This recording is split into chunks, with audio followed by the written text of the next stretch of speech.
اس لیے کہ بہت سارے استخارے جو ہمارے پاس چلتے ہیں اس میں یہ رہتا خواب آیا کیا، ایک تو دل میں بات آئی کیا، وہ چلو وہ فیس چلا گیا، آ بھی سکتی ہے میں نے کہہ دیا، لیکن ضروری نہیں کہ تو استخارہ کا تعلق دل میں بات آنے سے نہیں ہے، اللہ کی رہنمائی سے، اور اللہ بہتر جانتا ہماری تقدیر میں کیا وہ رہنمائی. ہو سکتا ہے ظاہری طور سے مجھے دکھ رہا ارے یہ تو نقصان ہے، لیکن اللہ جانتا فائدہ ہے. ہو سکتا ہے ظاہر سے تو دکھ رہا ارے اس سے زیادہ تو فائدہ ہی نہیں ہے، اور ہو سکتا ہے اللہ جانتا نقصان ہے.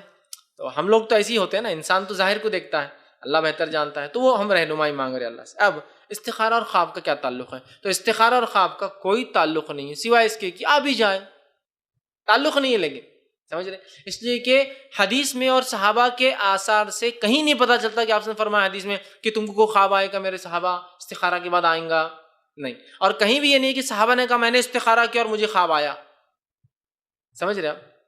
ہو سکتا ہے یہ بھی ایک اشارے کا طریقہ ہو، لیکن یہ ضروری نہیں ہے اور استخارہ کا پارٹ نہیں ہے. ہمارے پاس تو اس حد تک پارٹ ہے کہ ایک یہ مشہور جو خواب چلتا ہے بس کیا اگر آپ نے استخارہ کیا تو خواب آئیں گا، خواب میں ہرا کپڑا آیا تو کر لینا، لال کپڑا آیا تو نہیں کرنا.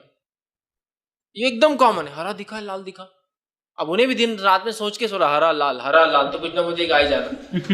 تو ایک بار میرے پاس بھی ایک صاحب ہے، بولے وہ ہرا اور لال کا مسئلہ رہتا، تو میں نے کہا اگر اورنج آ گیا تو دھیرے دھیرے کرو. تو اورنج کا معنی ہوتا ہے وہ سگنل ہو گیا نا، ہرا گو، یلو گو سلو، مطلب سگنل اب چینج ہو رہا ہے، یا تو ادھر شفٹ ہوں گے یا تو ادھر شفٹ ہوں گے، تو ریڈ پہ جائیں گے اسٹاپ، یا تو پھر ہوتا ہے نا سلو. تو اب کیا کرنا، یلو آ گیا تو، اور اگر وائٹ آ گیا تو کمپرومائز کر لو، بہن بنا لو سامنے والی لڑکی، سمجھو رشتہ آیا. سفید آ گیا تو کمپرومائز کر لو، بہن بنا لو اس کو. کیا تو بولے ہرا کپڑا اور لال کپڑا کہاں سے لائے؟ یہ تو ہندوستان میں ہے اور یہ تو سگنل کا معاملہ، ہرا اور لال. تو عجیب و غریب، میں نے کہا نا باتیں عجیب و غریب باتیں. اور بس سب کیا ہوا، خواب آیا کیا، خواب آیا کیا، اور یہ جناب بھی خواب ہی نہیں آ رہا یار، خواب ہی نہیں آ رہا یار، خواب ہی نہیں آ رہا ہے. اشارے پورے کھلے ہو جا رہے دنیا کے اعتبار سے، پورے کھلے اشارے اللہ دے رہا ہے، اس کے بعد بھی اس کو خواب نہیں آ رہا. اس لیے کہ استخارہ کا تعلق خواب سے جوڑ لی، استخارہ تعلق شرح صدر دل کی کھولنے سے ہم نے جوڑ کے رکھ دیا. اب دونوں نہیں ہو رہا تو آگے ہی نہیں بڑھ رہا ہوں، مہینہ دو مہینے، یہ استخارہ نہیں. استخارہ کا خواب سے کوئی تعلق نہیں ہے. آ جائے ایک الگ بات ہے، اللہ دکھا دے دس از گڈ، وہ الگ الگ چیز ہے، تعلق نہیں ہے اس کا. یہ بات یاد جس کے لیے ہم ویٹ کرتے نہیں، وہ خواب آنا، وہ خواب نہ آنا، خواب نہیں آ رہا، خواب نہیں آ رہا، خواب نہیں آ رہا، خواب میں کیا آیا، خواب میں کیا آیا، اور بس وہ چل رہا لال آ گیا تو فلاں ہرا آ گیا. تو یہ کامنلی لوگ کہتے ہیں، بالکل بے بنیاد اور فالتو باتیں یاد رکھیے. ہو سکتا ہے اللہ رہنمائی کر دے خواب میں، ہم انکار نہیں کرتے اس چیز کا، لیکن ہم یہ بھی جانتے ہیں انبیاءوں کے علاوہ باقی ہم سب کے خواب سچے اور جھوٹے دونوں ہوتے ہیں. آپ وسلم فرماتے خواب 3 قسم کے ہوتے ہیں، ایک رحمان کی طرف سے، اس کا بھی خواب کی خصوصیت دیکھ کر انسان خوش ہوتا ہے. دوسرا شیطان کی طرف سے، اس خواب کی خصوصیت اس کو دیکھ کر انسان ڈر جاتا ہے. تیسرا نفسیات سے، سائیکولوجی. 3 قسم کے خواب. تو آپ نے فرمایا اگر رحمان کی طرف سے اچھا خواب دیکھے تو نیک لوگوں کو سنائے، اچھے لوگوں کو بتائے اپنے دوست احباب کو. برا خواب دیکھے تو کسی کو نہ بتائے، اس لیے کہ شیطان اس کے ذریعے ڈرانا چاہتا ہے آپ کو، ٹھیک ہے، اور وہ کچھ نہیں کر سکتا، صرف ڈرانا چاہتا ہے. اگر آپ اس کو بیان کریں گے تو ہوگا لوگوں کو آپ کے ڈر پتہ چل جائیں گے پہلے سے، ہے نا، حکمت ہے. تو بیان ہی نہیں کرنا ہے برے خواب کو. اور تیسرا نفسیات ہے، سائیکولوجیکل، کچھ بھی ہوتا ہے، کہیں بھی اٹھا پٹک چل رہی، کبھی اڑ رہے، کبھی گر رہے، کبھی بھاگ رہے، کچھ بھی ہوتا ہے نا، کبھی بھاگ ہی نہیں سک رہے، شیر پیچھے لگا ہوا ہے. خواب ہے، خواب.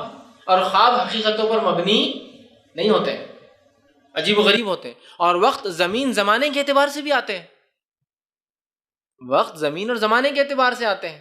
جیسا کہ کسی کو خواب آ رہا اس کے پیچھے شارک لگ گئی. انڈیا پاکستان میں ہم کسی کو بھی شارک پیچھے لگی والا خواب نہیں آتا، شیر پیچھے لگتا ہمارے، لیکن آسٹریلین کو شارک پیچھے لگتی ہے اس خواب میں، چونکہ وہاں وہ لوگ تیرنے کو جاتے ہیں، بیچز بہت زیادہ ہے اور وہاں اکثر شارک اٹیک زیادہ ہوتے ہیں.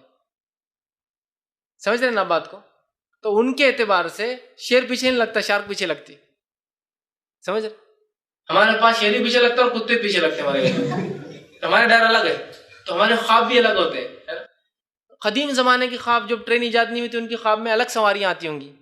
آج کل ہمارے خوابوں میں ٹرین آتی، ہوائی جہاز آتے، ہے نا، کسی کے خواب میں جو اڑن تشتریاں آ رہی، کسی کے خواب میں فلاں ہو رہا ہے نا. تو زمین اور زمانے کے اعتبار سے خواب کی نوعیتیں بھی بدلتی ہیں. اور ہمارے بعد آنے والے لوگ اور بھی چیز، ان کو گوگل دیکھتا ہوں گا خواب میں، گوگل پہ کچھ ٹائپ کر رہا. پہلے زمانے میں لوگ کتاب پڑھتے ہوئے دیکھتے ہوں گے اپنے آپ کو کچھ چیز ڈھونڈ رہے. یہ بولنا ہوں چاہ رہا، زمین زمانے اور حالات کے اعتبار سے خواب بدلتے ہیں، اور نفسیاتی اعتبار سے کچھ بھی ہو سکتا ہے، لیکن خواب کبھی بھی حقیقت پر مبنی نہیں ہوتے، یاد رکھیں. تو لہٰذا استخارہ سے خواب کا تعلق نہیں. ہو سکتا ہے آ جائے، کوئی گارنٹی نہیں اور کوئی ضروری نہیں کہ خواب آئے تو یہ آپ کو کام کرے، آپ کر سکتے ہیں. ٹھیک. اسی طرح ایک کام کے لیے کئی استخارہ ہو سکتے ہیں،